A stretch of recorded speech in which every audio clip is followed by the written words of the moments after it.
Good evening, everyone. I'm Donna Macalle-Holly with the Lake Hopatcong Foundation. Welcome to our webinar this evening to talk about the 2023 Water Quality Monitoring Report. With us tonight is Dr. Fred Lubnow of Princeton Hydro. He's the Senior Technical Director of Ecological Services. Fred has been with us at Lake Hopatcong for, about 2 decades or so, Fred, being involved in many lake management projects, monitoring, and a bunch of other things. He participates in the Lake Hopatcong Commission meetings. So we welcome you. We are letting you know that this meeting is being recorded. If all goes well, we will have it available on our website for viewing at a later date. We do ask that you keep yourself muted throughout the course of the webinar. Dr. Lubnow will be taking questions at the end of the webinar, and you can either put your question in the chat or raise your hand through the bottom icon, and we'll acknowledge you and you can ask your question. So I know many of you know what the Lake Hopatcong Foundation does, but for those of you that are not familiar with us, we've been around for since 2012, and we work to protect the lake environment, enhance the lake experience, to bringing together public and private resources. And we work to foster a vibrant and healthy Lake Hopatcong community. I'd like to just take a moment to introduce two of my colleagues joining me here tonight. Holly Odgers is our Communication Director, and Caitlin Duran is our Development Director. So thank you, ladies, for joining us. Dr. Lubnow, I'm going to turn it over to you. Thank you. All right, thank you very much, Donna. Let me pull up the presentation. Okay, and just to confirm. We can see you. Great, all right, thank you. All right, so yeah, my name's Fred Lubnow. I'm with Princeton Hydro, and as Donna mentioned, I've been working on Lake Hopatcong and with all of the organizations within the watershed for several decades. I'm going to be providing some information on the 2023 water quality monitoring that we do, but also I'll give a brief update on some of the project activities as well. So over 2023, we've conducted our standard water quality monitoring, which we've been consistently collecting water quality data at Lake Hopatcong since 1991, 92. And I started working on Hopatcong like in 92. So we have a very long-term continuous water quality data set, which is extremely important. It allows us to identify trends, and I'll show you some of those. We also do some monitoring for the cyanotoxins as well, which are those compounds that can affect the health of people, pets, wildlife, and livestock. They're generated by a group of algae called cyanobacteria that I'll talk about shortly. We've conducted our second year of water quality monitoring associated with a trout study. The commission, the foundation, and the ND Club have been stocking trout. This year is the third year that they're stocking trout, and we're doing a capture and recapture study to determine how effective the fish are in terms of surviving over the course of the summer seasons. So we're doing the water quality monitoring associated with that, and that's through funding that's provided by the New Jersey Highlands Council to the Township of Jefferson. We've initiated work on the Lake Restoration Grant, which was awarded to the commission, and I'll briefly talk about that. And we're also in the middle of working on several projects associated with a National Fish and Wildlife Foundation grant. So we're working on some stabilization work on the Musconetcong River just downstream of the lake. We've completed all the engineering and permitting for Whitten Park. We're actually submitting another grant to implement that project. And then we're doing a stream bank stabilization project along Glen Brook. We're working on a aeration feasibility study. We're also doing some projects in the landing channel section where we completed the ecological assessment of that. We're now doing the engineering component, and it's to consider some selective dredging in landing channel, and also possibly using some of that sediment as a beneficial reuse to create habitat. We're continuing to wrap up on a 319 grant that was provided to the commission through New Jersey DEP, and we just have a few more things to do there. Really, the only thing that's left on that project is we have to do some stormwater monitoring on some stormwater structures that are called Filterra units. Some of them were installed with biochar, which is processed burnt wood material that has a high affinity to remove nutrients, and the other units have some trees in. So we're evaluating the pollutant removal efficiency of those systems. In addition to that, so in a little more detail, the lake restoration grant that we're working on for the commission. So we're hoping to implement this fall or maybe next spring a nutrient inactivation project, which is going to take care of the lake's internal phosphorus load. I'll talk about that a little later. The commission has been working with the 4 municipalities to selectively remove accumulated material around select stormwater outfalls. We're implementing a 2-year biochar program. There's a Canada goose reproduction management program that's being implemented. And then there's the grant administration work associated with that. So we're hoping to have the tasks associated with that grant done by the end of 2025. However, the foundation also recently received a grant through the Stormwater Management Program of DEP. So the foundation put in, along with the Township of Jefferson, to install a fairly large bioretention basin. You can see how much was requested. It was $228,900. And it's in the canal section of the lake. So you can see that yellow dot up there. That's the location. This is an aerial view. So what this project will do, where you see that red line, that area will be replaced with vegetation and a structure that will collect all the stormwater from the ball field and the parking lot, treat that stormwater runoff, remove the nutrients before it goes into the lake. So a lot of activities going on in terms of watershed management. I'm going to jump into the data now. So I'm going to start out just by showing you this is surface water temperatures in July for the last 30 years. And basically what this is showing is over the last 30 years, the lake is getting warmer. So it's a statistically significant trend that from the 90s up into the last few years, we've had this. It's variable, but when you look at the trend, it is statistically significant. And we're seeing that overall the lake is increasing in temperature, particularly in the surface waters. Now, the next slide, this one actually shows you the temperature along the sediments in a shallow portion of the lake. So this is in the River Styx Crescent Cove section of the lake. And this is, again, a statistically significant trend of increasing water temperatures immediately over the sediments. And I'll come back to this, but keep this in mind. Not only is the lake getting warmer, but the temperature of the water immediately over the sediments is getting warmer in the long term. This is just showing you the temperature as you go through a typical growing season. So here we're looking at 2023. If you're over all the way to the left, say March, the lake is well mixed this time of year. As we get into summer, you can see where the red is. The surface waters become warmer, a lot warmer than the bottom waters. That creates this thermal stratification. So it essentially seals those bottom waters off from the surface waters. In response to that, what we see happening is the bottom waters run out of dissolved oxygen. So where you see red, the dissolved oxygen is essentially less than 1 milligram per liter. And that zone of the lake, no fish can live there. Most organisms cannot live there. There's only some select groups of bacteria that can survive in that.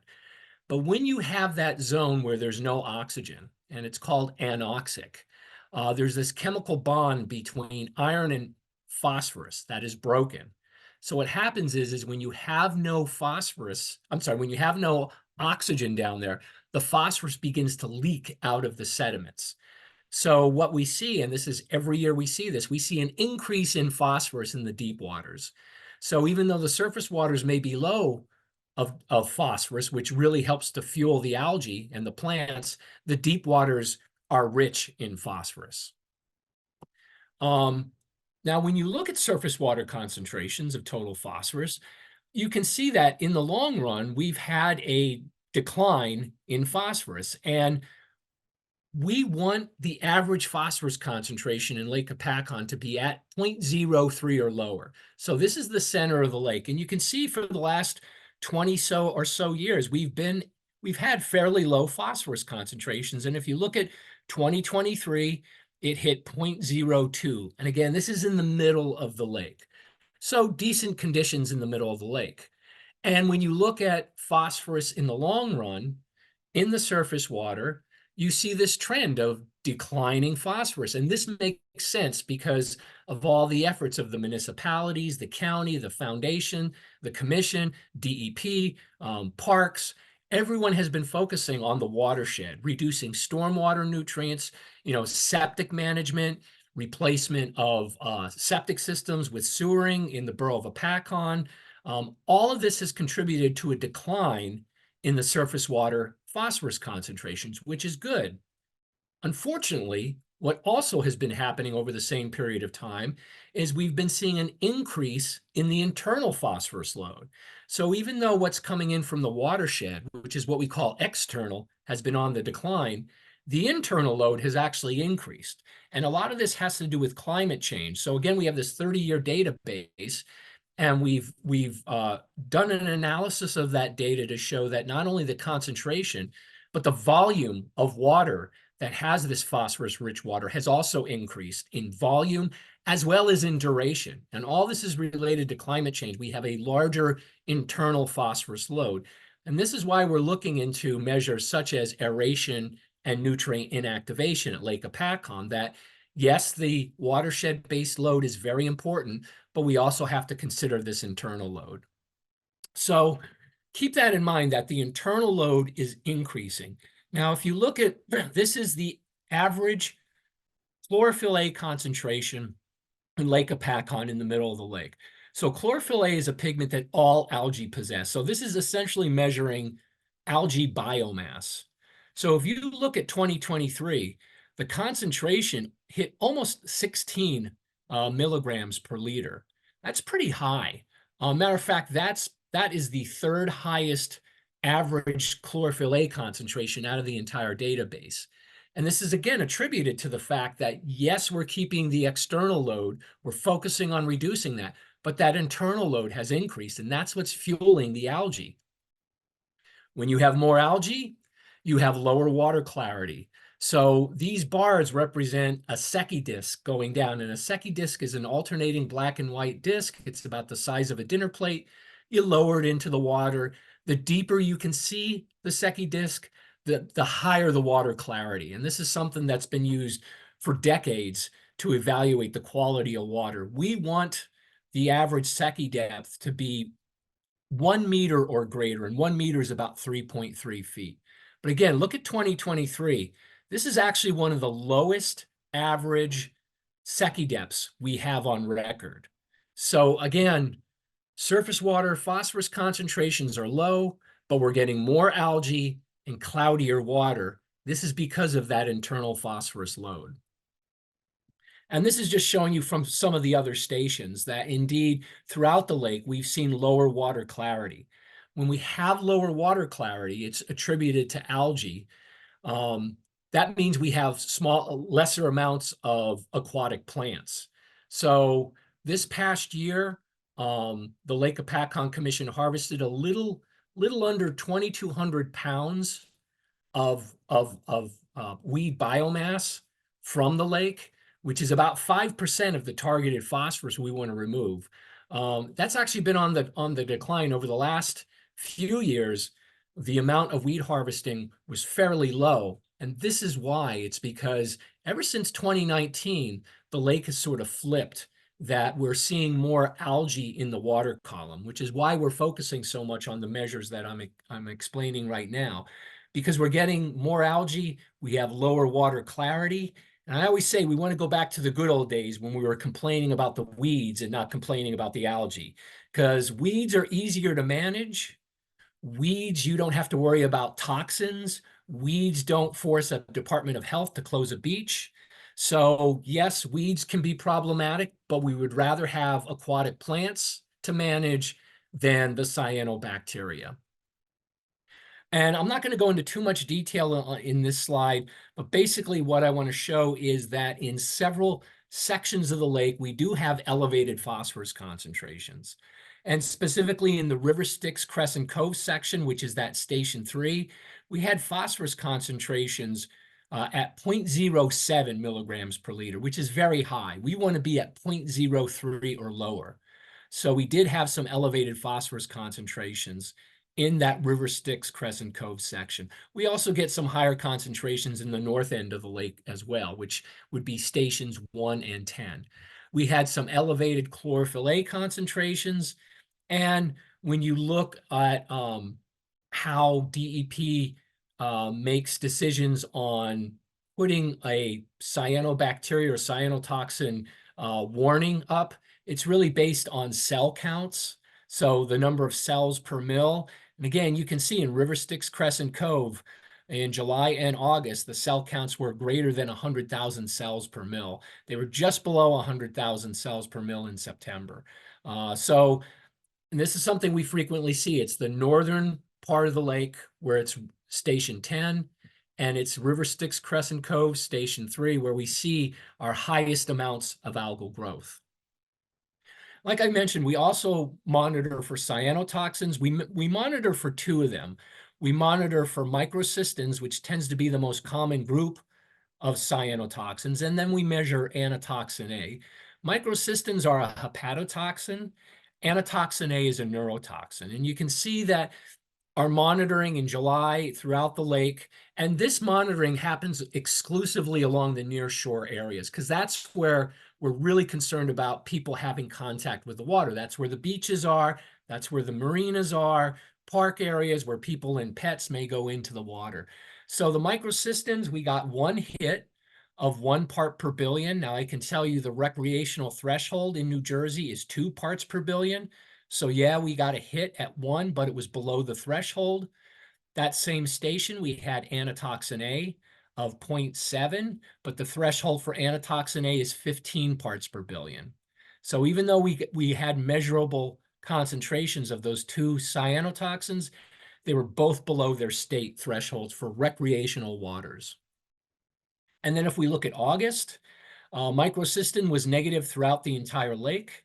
Anatoxin A, we did get a hit, but it was still below the detection limit. So we were measuring some of these cyanotoxins, but they were below the thresholds of concern at Lake Hopatcong in 2023. And this is just showing you where those stations are. So that's station 4 where we got the hits. That's down here at that Borough Beach. So that's something that we're really looking into in terms of how can we better manage the cyanobacteria in that section of the lake. And when I finish up the presentation, I'll briefly talk about what we're looking at in the future in terms of management. Excuse me, Fred? Yep. So can you just go back to that slide for 1 minute? Yep. So just to clarify where Fred was talking about, that's known as, for those of you that might be familiar with, that's the Crescent Cove Beach Club. We Yes. refer to it as. Thanks, Thank Fred. you. No, thank you for the clarification. Yeah, so this whole section, this is the River Styx Crescent Cove section, and yes, that is the beach that Donna referred to. So thank you. And again, as we're working through the management of both the internal and the external loads of phosphorus going into Lake Hopatcong, we have seen the lake change over the years. And again, I've been monitoring the lake since the early 90s. I remember when, I'm going to sound like an old man, but I remember when the lake used to freeze over.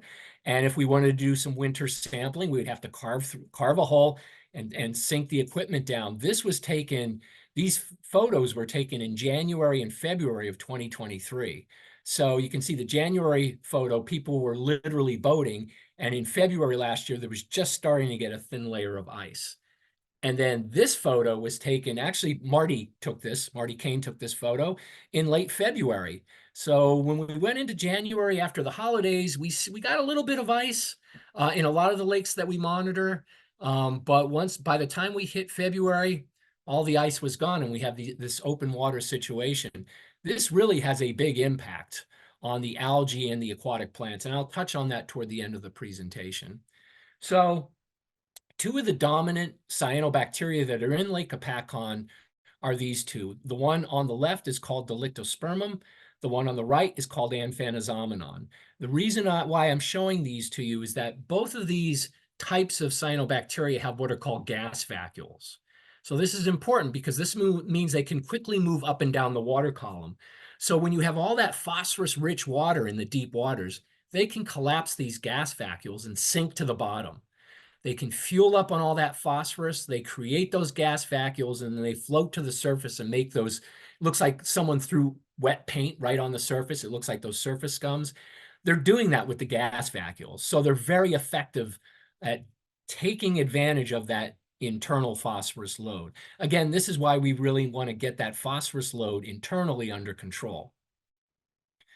However, something we started seeing in 2020, and I think New Jersey DEP saw this maybe a year or two before us, but we started seeing, it used to be called Cylindrospermopsis. Now it's called Radiopsis. And Radiopsis it's actually an invasive cyanobacteria. Historically, it was only found in subtropical lakes, but over the last 10 years, it started showing up in temperate lakes. Like one of the first lakes it was identified in was a lake in Germany about 10 years ago. We just started seeing it at Lake Hopatcong. And the last 2 years, it seems like it first shows up in River Styx Crescent Cove, and then it fans out pretty quickly. But as soon as the temperature goes down, it seems to collapse pretty quickly. So it is a subtropical species, so it's very sensitive to temperature. But once the temperature gets up there, it blooms, and it blooms very quickly. And what we're seeing is it's blooming in the River Styx Crescent Cove section, like in July, it fans out in August. But by the time you hit September or October, it seems to be gone by late September. But again, this is another impact of climate change, and this is one of the reasons why we're struggling with trying to get the algae under control at Lake Hopatcong. So yeah, there are concerns over these mild winters. They allow the plants and algae to start growing earlier, and they also allow these blooms to linger into the fall and even early winter. So we were at Smith Mountain Lake, which is down in Virginia, doing some sampling last week, and we already started seeing some algae growing along the bottom. So again, these milder winters where you don't have ice, cover of ice with snow on top of it, it just allows a lot of the algae and the plants to start growing a lot sooner. We need to address both the internal load, which we're looking at nutrient inactivation through alum, which we'll be doing either, like I said, this fall or next spring. And then we're also looking at aeration as a way of dealing with that internal phosphorus load. And then also, septic related loading and stormwater management. So we're looking at controlling both from the watershed as well as from the lake itself. But something that's been coming up lately, and we started getting into this last year, and Army Corps is looking into it too. Can we be more proactive in addressing these blooms, especially if they're showing up early in the season? So even like March and early April. So we're actually looking into programs where we'll be able to get funding to do studies or investigations. And Lake Hopatcong would be a really good candidate for this. So trying some of these unusual or varying treatments. So most treatments you do once you have the bloom. Talking with Army Corps and talking with DEP, well, what if we see a bloom starting immediately over the sediments? And what if we treat it early, immediately over the sediments? And Army Corps has been looking into this.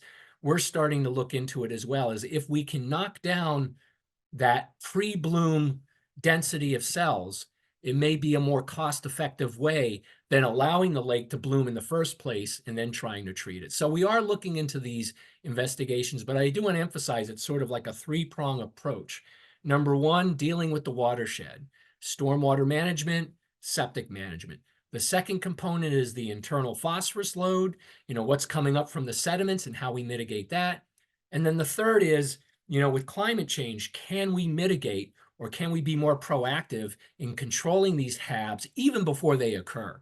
So pretty excited about that stuff with Army Corps and talking to DEP about modifications on permits, so we may be able to try some of these studies. but talking with a number of the stakeholders at Lake Hopatcong, they are very interested in this type of work. So that's what I have for the presentation. I know that was a lot of information. We submit a year-end report to the commission. And in addition to that, Pat Rose, a project manager in our aquatics group, he will be giving a similar presentation at the commission meeting in April.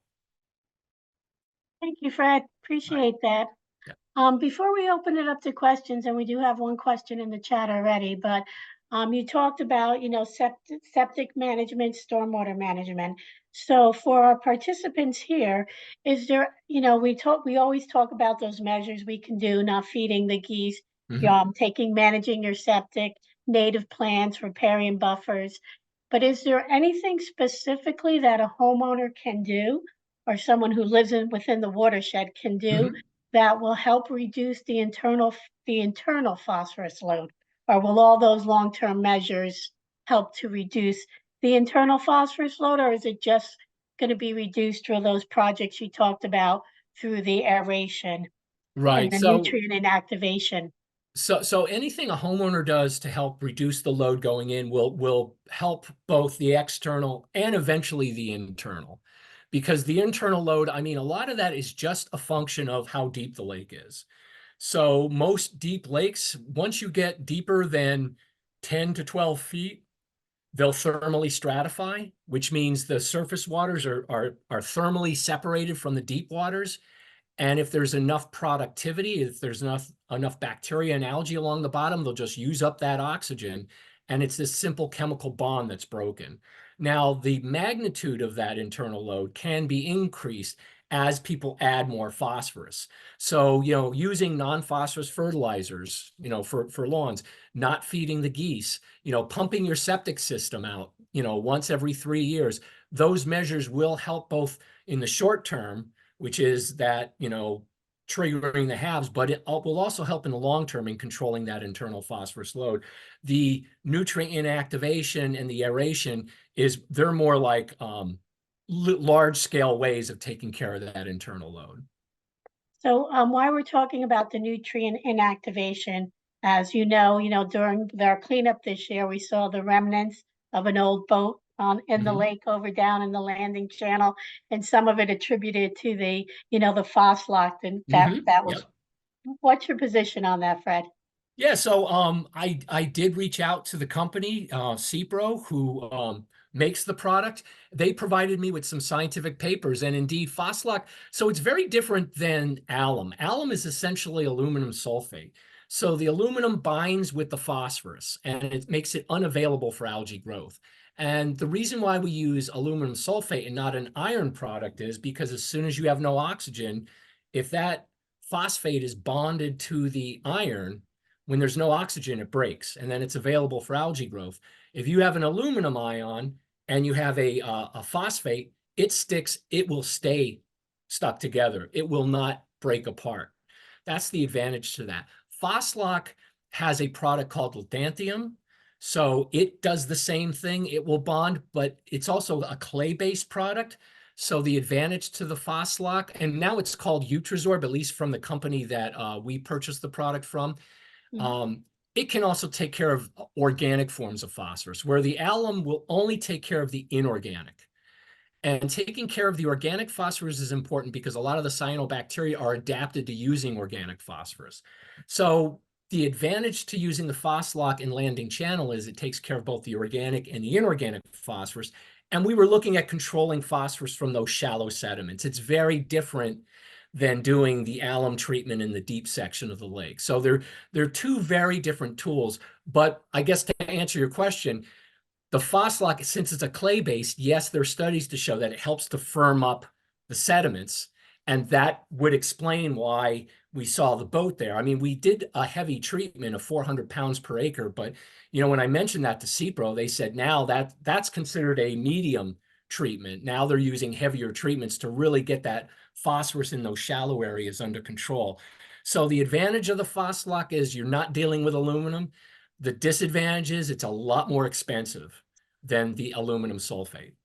Well, thank you, Fred. I know there was a lot of interest in that when when the that discovery was found. So I just wanted to Yep. clarify it for folks. So we have a couple of questions here.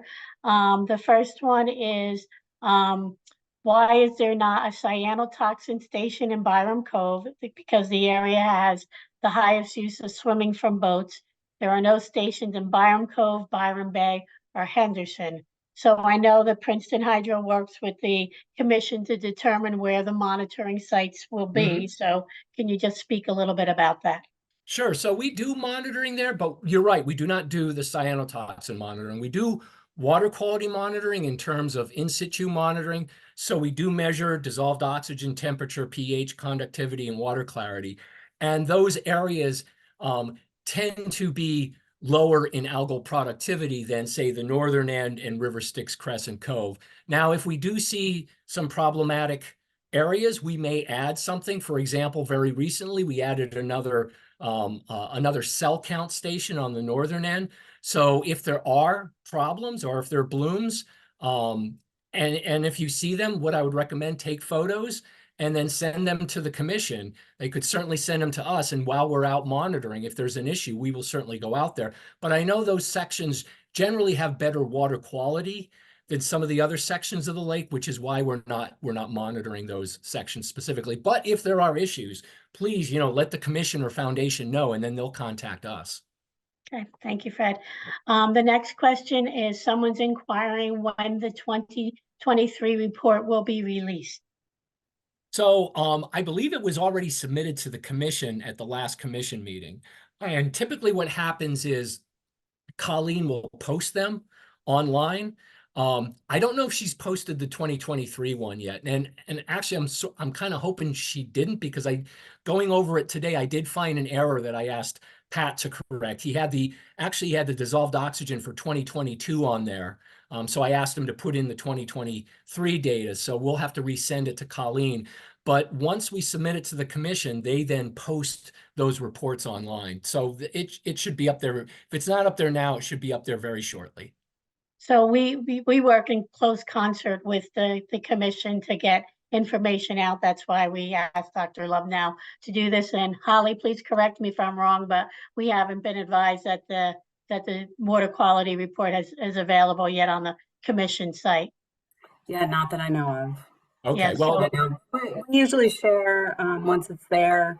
They send us a copy. We'll put it on our website too, and we'll send out that report along probably with this video, if all goes well, out to our email list. So good, hopefully, yeah. hopefully in the next couple weeks.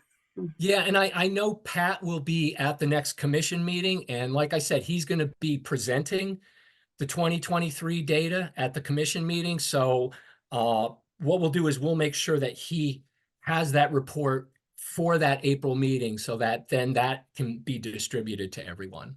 Yeah. Okay, we have a couple more questions, and then I have one as well, Fred.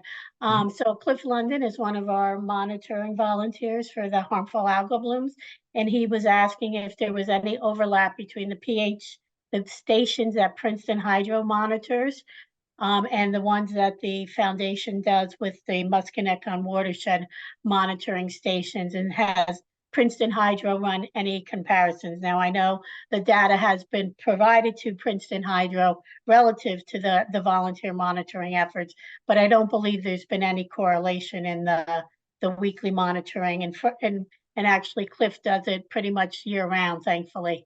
So Yeah, we do have that data. Yeah, and I got to tell you, that data is so valuable because, we're out there basically between May and September. So we monitor 5 times. And then for the cyanotoxins, we're only doing July and August. But, with Cliff being out there collecting that data, that is really important, especially as I mentioned, we're seeing this strategy of being more proactive. So I'm going to be really interested in seeing Cliff's data and all the data the other volunteers collect as we move from spring into summer, because we're starting to see in some of the drinking water supplies, I'm already seeing this with some of their phycocyanin readings, that in the bottom of the reservoir, we have higher phycocyanin at the bottom than we do at the surface. So that means that things are growing at the beginning immediately over the surface. That's something we want to see at Lake Hopatcong. There's not a lot of overlap with our data and the volunteer data, which is good because we cover more of the lake. So I like that. And the fact that, you know, they're collecting that year round is so valuable because it really gives us a lot of good insight in terms of the distribution and the movement of the algae. Thank you, Fred. So just so I don't forget to mention at the end, the New Jersey Department of Environmental Protection has its HAB Summit scheduled for Wednesday, March 27th. If anyone has some free time between 9 a.m. and 4 p.m. that day that they would like to participate, we do have the information. We did post it on social media, and you can register if you would like the link. Feel free to reach out to us and we'll be happy to share that with you so you can participate and learn more about what the state is doing regarding harmful algal blooms. So our own Caitlin Duran has a question. Kate, do you want to go ahead and ask your question? Sure, I'd love to ask it live. Hi, Fred. Thanks for doing this. Sure. I get really down when I see open water during the winter on Lake Hopatcong, and it seems like a really big problem, climate change. Is there anything, what, if anything, could be done locally to lower temperatures in Lake Hopatcong? Is it the oxygenation? Could mass tree plantings in like shallow coves, in theory, because I know a lot of the lake is developed, could that help with the more localized climate to keep temperatures low? That's my question. Yeah, I mean, where we've seen like planting of vegetation really be effective at bringing temperatures down is like along streams, small ponds, maybe a small cove or something like that, having some nice tree canopy. But it's one of the reasons why we picked the Mid-Lake Station as sort of our reference for the impact of climate change, because there's no shading out there. And we had that 30-year database. So it was a nice database to see, hey, are we seeing an increase in temperature? It is really difficult, you know, to control the temperature, particularly for a lake the size of Lake Hopatcong. With aeration, if you're aerating by mixing the water column, if anything, you'll make it a little warmer, which is why we're not looking at conventional aeration at Lake Hopatcong. Just simple mixing, you actually would eliminate that cold or that cool water habitat, that carryover habitat you want with trout. So we're actually looking at an alternative to your standard mixing for aeration. It's called oxygenation. It's actually generating and pumping oxygen into the deeper areas so you can keep those cooler temperatures down deep and allow the trout to survive. So that's, you know, the main goal of the aeration with the oxygenation is to lock up that phosphorus, but the secondary goal is to maintain that trout habitat. Thanks, Fred. I'm going to invent a floating forest. I think There we that's go. Good idea. Yep. So Fred, there's another question is the internal load rate of the increase in line with what others have been, with what has been observed in other lakes? So the internal load rate of the increase. That's a really good question. And I don't have an answer to that because most of the systems that we monitor, they're either different than a Hopatcong or we don't have such a large data set. I mean, the reason why we could calculate this increasing trend is we had this 30-year database. We have a similar database for Lake Mohawk, but Lake Mohawk is what's called a polymictic lake. It's shallow enough that it can stratify and then it mixes, stratify and then mixes. So a storm can come in and easily mix that entire lake. It's not the case with a Hopatcong. A Hopatcong is what you call dimictic. So it means it mixes in the spring, mixes in the fall. So, I mean, that's actually a really good question. It's something we could probably have one of our, you know, interns, you know, do some data mining on some of the data we have for some of the lakes we work on, like Greenwood Lake. We have some decent data at Greenwood, but we just don't have that consistent database. Like we've done a study here, a study there, where Lake Hopatcong, it's one of the reasons why Lake Hopatcong can obtain funding for a lot of their programs, is this consistent database shows these trends of what's going on, and it makes it very convincing to people why they should implement certain projects. So, but really good question, and that is something I'd be interested to see. Is this something we're seeing in other lakes in the region? Okay, there's a question to ask if you could provide an update on the landing channel project. So I'm assuming that's the dredging, if it's not, or and then the aeration effort that's Sure. kind of underway. Yep. So for landing channel, so the whole idea with landing channel was, and I got to say, it was Marty's original idea was, hey, maybe we can use some of the sediment and create habitat around that existing floating island. And in the past, I said, Marty, usually when I present moving sediment and creating habitat around an island, I usually just get a flat no from DEP. And again, when I'm saying that, this is like in the 90s and 2000s. It was just a flat no. If you're moving the sediment within the lake, it's considered a fill, done. So we had a meeting with DEP and we pitched this idea, but we pitched it as what's called beneficial reuse. So it's essentially doing the same thing, but it's using this phrase that along the coast, this is what over the last 10 years, so I'm not a marine estuarine engineer, but we have people like that in our company. We've been doing this beneficial reuse where you're reclaiming this material and creating habitat. So we pitched the same idea at a PACON, and DEP said, we'll consider it, which shocked me. So what we did was, working with the local municipality with Roxbury, we submitted for two grant applications under the New Jersey Highlands Council, and we got two grants to collect all the data you would need to go to the next phase, which would be permitting. So we collected a wide variety of ecological data on the plants, on the fish, the macroinvertebrates, the wetlands, and so that report is already done. We have all that data. The second one is the engineering. Okay, if equipment's going to go in the landing channel, where's it going to go in? What wetlands would be impacted? Where in the area could we dispose of sediment? How are we going to create the habitat around the island with some of the sediment? So we're working on that second report as well. When these reports are done, the whole idea is to use these reports to go to the next phase. The next phase is permitting. Now, you cannot use Highlands money to do permitting or implementation. It can only be used for study. So we got all of our study data. So the next phase is we're looking for funds to do permitting and the actual implementation, which would be some type of dredging, some type of recreation of habitat around the island. So, we were hoping another round of that lake restoration funds would be available for 2024. Doesn't look like that will be in the budget, but we're working to get it into the budget for 2025.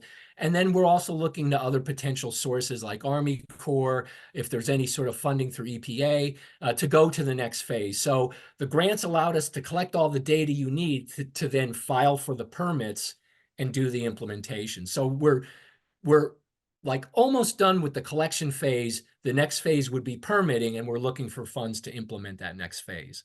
And then for the aeration, what we're doing is we're working with the foundation and commission. And this was the aeration feasibility study. Again, it was through the Highlands. It was provided to Morris County. We did the assessment. So what we did is we worked with a sub-consultant to quantify how much oxygen we need at the bottom of Lake Hopatcong to oxygenate it. So we're looking at maybe 4 locations at the lake. We'll have these compressors that will go into the water. We'll have these units that will generate oxygen and spread it along the bottom of the lake. So right now we're in a position of, so we had a public meeting where we introduced the concept of oxygenation. We're in the process of looking for shoreline locations where these units will go. We're then going to have a meeting with DEP about what sort of permits will be required, and then we'll have another public meeting. So we're moving this forward as quickly as we can. Right now, it's just finding locations along the shoreline where these units can go. And we knew this is the part that will take the largest amount of time, because we need to find public space where we're not going to be impacting people and that sort of thing. And I can say, Marty, Colleen, Kyle, Donna, they've all been working on, working with the local stakeholders on that. So that's where we are with the aeration. So just to clarify, Fred mentioned that the funding for the planning of these 2 projects comes from the New Jersey Highlands Council. And just so folks understand, the foundation as a nonprofit is not eligible to apply for that funding. That's why we work with our community partners through the municipalities and the counties who are eligible to get that funding, because was it not for that funding, we wouldn't even be done for phase one at this point. So that's important to note where we get the money from and why the municipalities and counties apply. So Donna, I can I think, jump in with a follow-up question there? Fred, when it comes to the reuse of the material, how do you keep those nutrients and phosphorus and other things that you're dredging up from kind of leaching back in? Is it just planted and vegetation, or are there other ways? You hit it on the head. So it's a combination of rock, structure, and plantings. So I have some ideas of what I'd like to see around the island, almost making like this riprap area where we would have a lot of that sediment and then plant vegetation within that. So and especially when you look at the historical photos of the island's very thin right now. So fleshing it out with a combination of wetland and aquatic plants, native vegetation, but containing it in that area does two things. Number one, it allows us to use some of the sediment so it doesn't have to be transported, because I can tell you the most expensive component of dredging is the disposal. So, we try to keep our round trips with the disposal within 5 miles, because if you're greater than 5 miles, the price just goes sky high. So if we can use some of that sediment to create habitat around that island, it helps to bring the cost down. But also it helps make the permitting easier too, because then DEP sees the benefit of creating that habitat for the young year fish, for the macroinvertebrates and that sort of thing. So again, I have some ideas, but then I have to have the wetland people and the engineers, do their part in the design. Got it. Thanks so much. Yep. so Fred, I just have one question because I'm curious. We talk about on our floating classroom, we look at the algae and we, do that with our field trips and that. So I'm just curious, you mentioned earlier about one of the algae species had a name change. Mhm. Why do scientists change the names of the species? Yeah, I don't know. And I don't know why that one changed. The one that I said was called Delictospermum now. Yeah, I I can, couldn't say that. yeah, it used to be called Anabina. And what they Yes. did was, now what they do is there's a form of this algae that's just benthic. And there's Okay. a form that's in the open water, planktonic. And what they decided, and I think they did this through genetic markers, they decided the benthic form should be a different genus. So they called that one Anabina, and they called the floating one, Dolictospermum. Okay. Why they changed Cylindrospermopsin to that Radiopsis, I have no idea why that happened. Like, at least the one I understand. The other one, I have no idea why they changed it. Okay. Well, thank you, Fred. So are there any other questions for Dr. Lubnow? Okay, so just to let you know, Dr. Lubnow, as he did say, the Lake Hopatcong Commission does fund the monitoring for Princeton Hydro, and we have one of the longest data sets available for our lake here in New Jersey. So we're very fortunate for that, and we thank Dr. Lubnow for sharing his time and his knowledge, and thank all of you for participating.